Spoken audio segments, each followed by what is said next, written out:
Olá, tudo bem? Espero que sim. Vamos para a nossa leitura bíblica? Livro de 2 Reis, capítulo 19. Ezequias busca a ajuda do Senhor. Quando o rei Ezequias ouviu esse relato, rasgou as roupas, vestiu-se com panos de saco e entrou no templo do Senhor. Enviou Eliaquim, o administrador do palácio, Sebna, o secretário da corte, e os principais sacerdotes, todos vestidos com panos de saco, ao profeta Isaías, filho de Amós. Eles lhe disseram: Assim diz o rei Ezequias: hoje é um dia de angústia, insulto e humilhação. É como quando a criança está prestes a nascer, mas a mãe não tem forças para dar à luz. Contudo, talvez o Senhor, seu Deus, tenha ouvido o porta-voz que o rei da Síria enviou para desafiar o Deus vivo e o castigue por suas palavras. Por favor, ore por nós que restamos. Depois que os oficiais do rei Ezequias transmitiram a mensagem ao profeta Isaías, ele respondeu: Digam ao rei que assim diz o Senhor: Não se assuste com os insultos que os mensageiros do rei da Síria lançaram contra mim.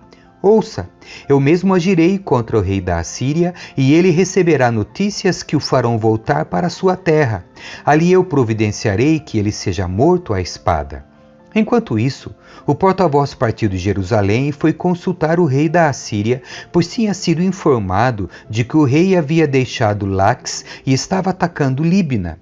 Logo depois, o rei Senaqueribe recebeu a notícia de que Tiraca, rei da Etiópia, havia saído com seu exército para lutar contra ele.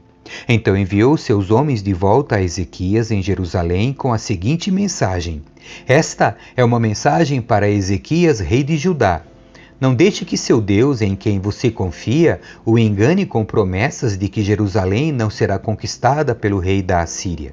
Você sabe muito bem o que os reis da Assíria fizeram por onde passaram. Destruíram completamente todos que atravessaram seu caminho. Quem é você para escapar? Acaso os deuses de outras nações, como Gozã, Arã, Rezefe e o povo de Éden, que estavam em Telassar, as livraram? Meus antecessores destruíram todos eles. O que aconteceu ao rei de Amate e ao rei de Arpade? O que aconteceu aos reis de Sefarvaim, de Rena e de Iva? Depois que Ezequias recebeu a carta dos mensageiros e a leu, subiu ao templo do Senhor e a estendeu diante do Senhor. Então Ezequias fez esta oração na presença do Senhor: Ó Senhor, o Deus de Israel, que estás entronizado entre os querubins, só tu és Deus de todos os reinos da terra. Sim, tu criaste os céus e a terra. Inclina teus ouvidos, ó Senhor, e ouve. Abre teus olhos, ó Senhor, e vê. Ouve as palavras com as quais Senaqueribe desafia o Deus vivo. É verdade, Senhor, que os reis da Assíria destruíram todas essas nações. Lançaram os deuses dessas nações no fogo e os queimaram. É claro que os assírios conseguiram destruí-los. Não eram deuses de verdade, mas apenas ídolos de madeira e pedra moldados por mãos humanas. Agora, Senhor nosso Deus, salva-nos do poder desse rei. Então todos os reinos da terra saberão que somente tu, Senhor, és Deus. Isaías prediz o livramento de Judá. Então Isaías, filho de Amós, enviou esta mensagem a Ezequias: Assim diz o Senhor, o Deus de Israel: Ouvi sua oração a respeito de Senaqueribe, rei da Assíria. E o Senhor proferiu esta palavra contra ele: A filha virgem de Sião o despreza e ri de você. A filha de Jerusalém balança a cabeça com desdém enquanto você foge. A quem você desafiou e de quem zombou? Contra quem levantou a voz? Para quem olhou com arrogância? Para o Santo de Israel. Por meio de seus mensageiros desafiou o Senhor. Disse: Com meus numerosos carros de guerra, conquistei os montes mais elevados, sim, os picos mais remotos do Líbano. Cortei seus cedros mais altos e seus melhores ciprestes. Cheguei às suas regiões mais distantes e explorei suas florestas mais densas. Cavei poços em muitas terras estrangeiras e me refresquei com sua água. Com a sola de meu pé, sequei todos os rios do Egito. Mas você não sabe? Eu decidi tudo isso há muito tempo. Planejei essas coisas no passado distante e agora as realizo. Planejei que você transformaria cidades fortificadas em montes de escombros. Por isso, seus habitantes perdem as forças e ficam assustados e envergonhados. São frágeis como a relva, indefesos como brotos verdes e tenros. São como o capim que surge no telhado, queimado antes mesmo de crescer. Mas eu conheço bem. Sei onde está e sei de suas idas e vindas. Sei como se enfureceu contra mim. E por causa de sua raiva contra mim e de sua arrogância, que eu mesmo ouvi, porei minha argola em seu nariz e meu freio em sua boca. Eu o farei voltar pelo mesmo caminho por onde veio. Então Isaías disse a Ezequias: essa é a prova de que minhas palavras são verdadeiras. Neste ano, vocês comerão somente o que crescer por si, e no ano seguinte o que brotar disso. Mas no terceiro ano, semeiem e colham. Cuidem de suas videiras e comam de seus frutos. Vocês que restarem em Judá, os que escaparem da destruição, lançarão raízes em seu próprio solo, crescerão e darão frutos. Pois o remanescente de meu povo sairá de Jerusalém, um grupo de sobreviventes partirá do monte Sião. O zelo do Senhor dos Exércitos fará que isso aconteça. E assim diz o Senhor a respeito do rei da Assíria: seus exércitos não entrarão em Jerusalém, nem dispararão contra ela uma só flecha. Não marcharão com escudos fora de suas portas, nem construirão rampas de terra contra seus muros. O rei voltará à terra dele pelo mesmo caminho por onde veio. Não entrará na cidade, diz o Senhor.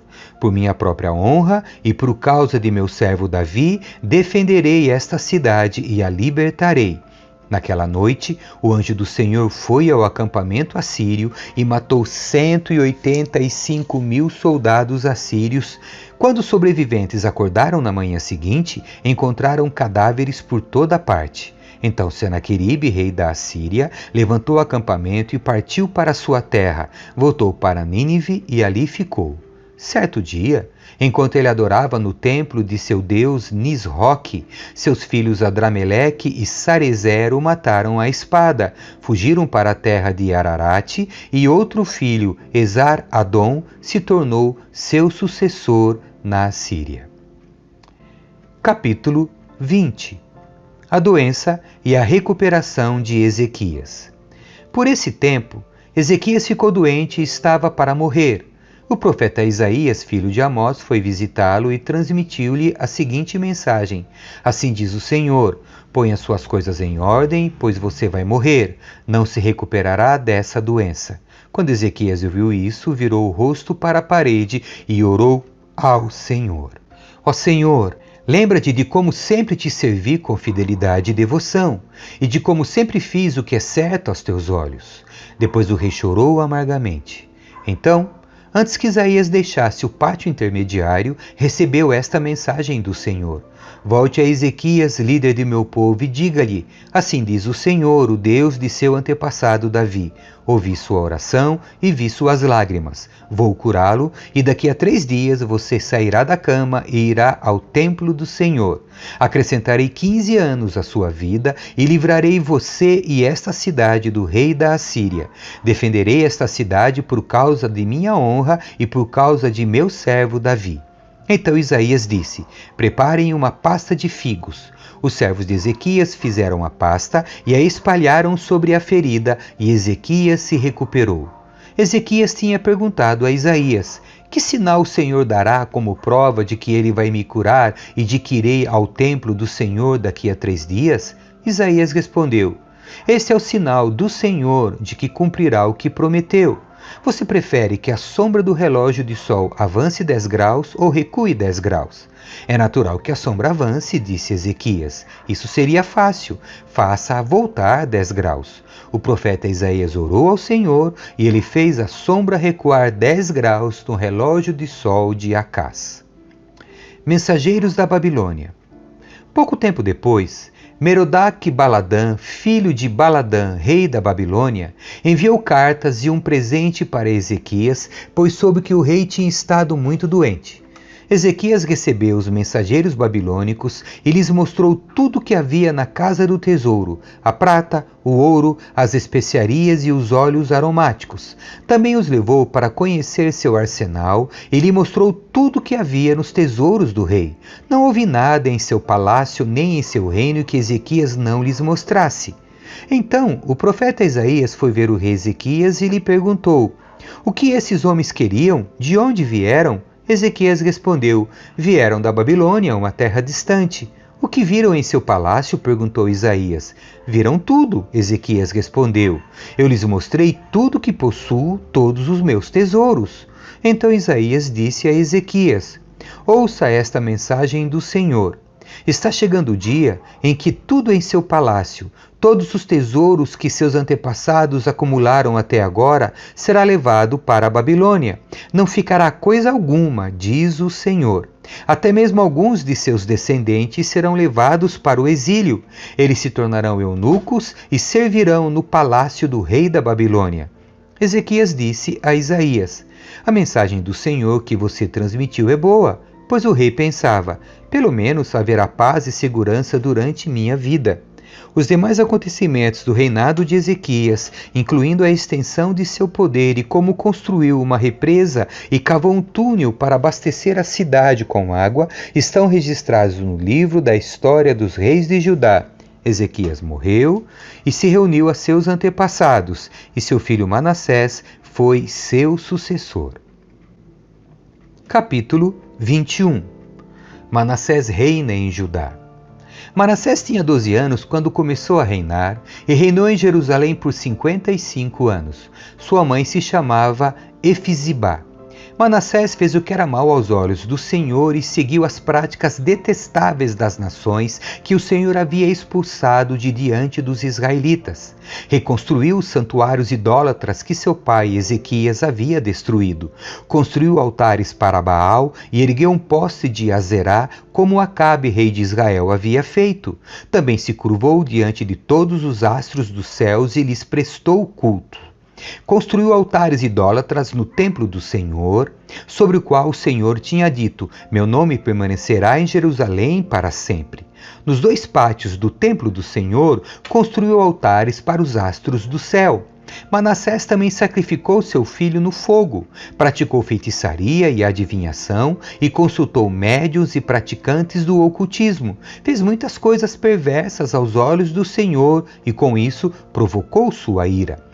Manassés chegou a fazer uma imagem esculpida da deusa Azerá e colocá-la no templo sobre o qual o Senhor tinha dito a Davi e a seu filho Salomão: meu nome será honrado para sempre neste templo em Jerusalém, a cidade que escolhi dentre todas as tribos de Israel. Se os israelitas tiverem o cuidado de obedecer a meus mandamentos, todas as leis que meu servo Moisés lhes deu, não os expulsarei desta terra que dei a seus antepassados. Mas o povo se recusou a ouvir, e Manassés os levou a fazer coisas piores do que as nações que o Senhor tinha destruído quando os israelitas entraram na terra. Então o Senhor disse por meio de seus servos, os profetas: Manassés, rei de Judá, fez muitas coisas detestáveis. É ainda mais perverso que os amorreus que habitavam nesta terra antes de Israel e fez o povo de Judá pecar com seus ídolos. Portanto, assim diz o Senhor, o Deus de Israel: trarei desgraça tão grande sobre Jerusalém e Judá, que fará tinir os ouvidos daqueles que ouvirem a respeito. Julgarei Jerusalém de acordo com o mesmo critério que usei para julgar Samaria e a família de Acabe. Limparei Jerusalém como quem limpa um prato e depois o vira de cabeça para baixo. Rejeitarei até mesmo o remanescente de meu povo e o entregarei a seus inimigos como despojo. Pois eles fizeram o que era mal aos meus olhos e provocaram minha ira desde que seus antepassados saíram do Egito. Além de levar o povo de Judá a pecar e fazer o que era mal aos olhos do Senhor, Manassés assassinou muitos inocentes até encher Jerusalém do sangue deles, de uma extremidade à outra. Os demais acontecimentos do reinado de Manassés e tudo o que ele fez, incluindo os pecados que cometeu, estão registrados no livro da história dos reis de Judá. Quando Manassés morreu e se reuniu a seus antepassados, foi sepultado no jardim de seu palácio, o jardim de Uzá. Seu filho Amon foi seu sucessor. Amon reina em Judá. Amon tinha 22 anos quando começou a reinar e reinou em Jerusalém por 2 anos. Sua mãe se chamava Mesulemete e era filha de Arus, de Jotibá. Fez o que era mal aos olhos do Senhor, como seu pai Manassés havia feito. Seguiu os exemplos de seu pai e adorou os mesmos ídolos que ele. Abandonou o Senhor, o Deus de seus antepassados, e não andou nos caminhos do Senhor. Os próprios oficiais de Amon conspiraram contra ele e o assassinaram em seu palácio. Mas o povo da terra matou todos que haviam conspirado contra o rei Amon e proclamaram rei seu filho Josias. Os demais acontecimentos do reinado de Amon e tudo o que ele fez estão registrados no livro da história dos reis de Judá. Ele foi sepultado em seu túmulo no jardim de Uzá. Seu filho Josias foi seu sucessor. Amém. Que Deus abençoe você. Tchau.